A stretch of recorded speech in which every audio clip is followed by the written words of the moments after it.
Today we're working on a 96 Chevy with a 4.3 liter. The customer complaint is that it shakes when he's going from third to fourth gear, like it has a misfire. So we got a misfire under a load.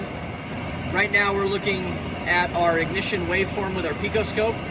And when we compare this cylinder to the one next to it, you can see that our ignition waveform is the same. So no problem at idle that we notice right now, but remember our customer complaint is under a load. So what we're going to do is we're going to snap throttle, and we're going to see what happens on our waveform here. So here's snap throttle.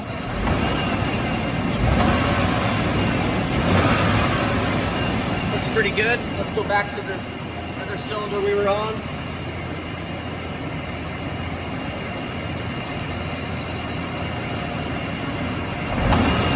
Oh. All that hash right there, that's our misfire. And I think it's our spark plug wire, so we're going to go ahead and replace it, and then we will see if that fixes the problem.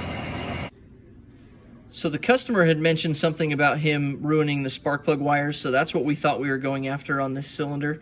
But after further inspection and removing the spark plugs, we noticed this on the spark plug for that cylinder. Those black lines right there, that's called carbon tracking. And that is evidence that the spark is jumping outside the plug through that cracked ceramic and finding a shortcut to ground.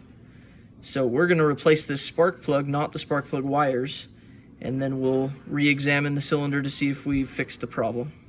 Alright, so we've replaced that spark plug, so now we're ready to retest. So here we're going to snap the throttle.